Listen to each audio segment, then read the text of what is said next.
This is part 5 to fishing for firearms in the Jordan.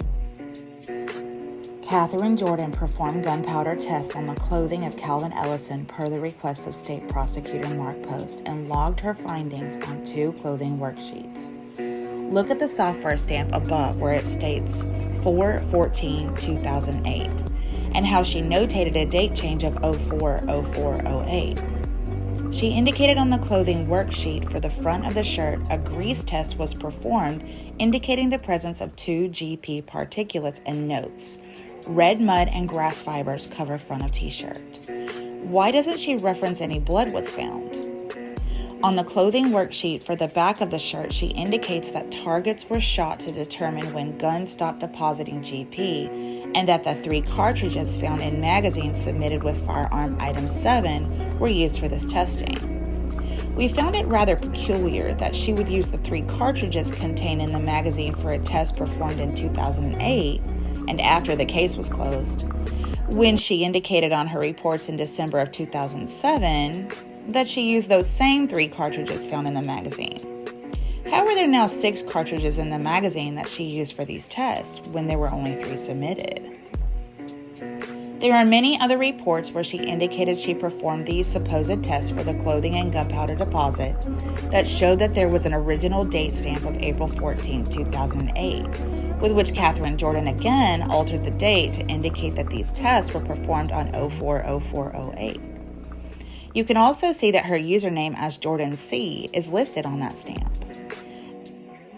These are the supposed tests of the victim's clothing, but we noticed on the grease test control for t-shirt that Catherine Jordan has an actual piece of the victim's clothing and a fabric that looks the same with the fold lines and fabric marks as the control sample and all the other tests she used in her grease test, where it appears Catherine Jordan has attempted to imitate a defect that should be on the shirt of the victim, not on the test fabric.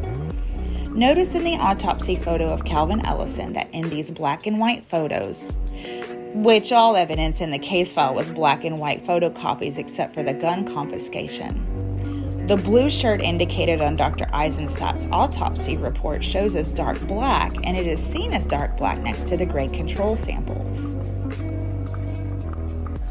To further prove that Catherine Jordan and Mark Post, the prosecutor for the state, conspired to create tests to back up their false narrative, the official GBI report Catherine Jordan shows it was completed on April 15, 2008, which is signed by Catherine Jordan and requested by M. Post.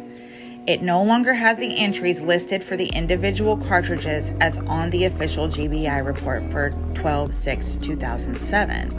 And now it includes that on 7/13/2007, the laboratory received the following evidence from the GBI Medical Examiner HQ-DOFS via lockbox, containing a sealed bag identified as containing clothing of Calvin Ellison.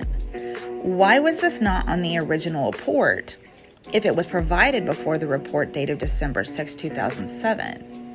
Catherine Jordan then noted under results and conclusions, microscopic and chemical examination of the t-shirt item 12 reveals a muzzle to target distance of approximately 3 feet 6 inches.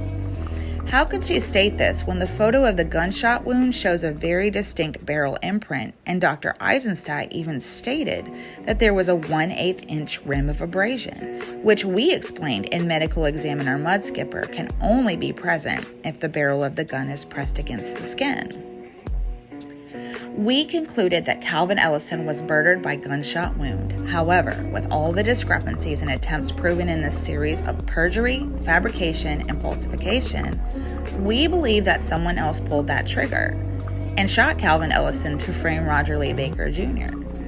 In that supposed confession given by Roger Lee Baker Jr., Sam Beatty was told from the very beginning Roger knew exactly who did it: Jimmy Ellison, the cousin of Calvin Ellison.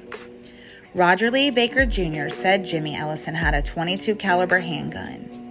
Exhibit S1 shows the actual sizes of the entrance and exit holes of each type of gun, and you will see that a .22 makes a 1/8 inch hole and the .45 would make larger than a 1/8 inch.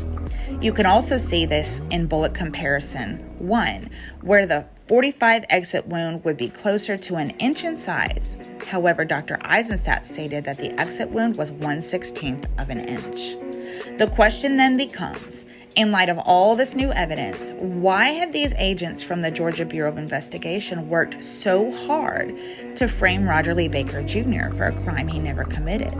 And why had the court refused to set a new hearing for this new evidence for Roger Lee Baker Jr., as he has been petitioning for 9 years after finding all of these reports?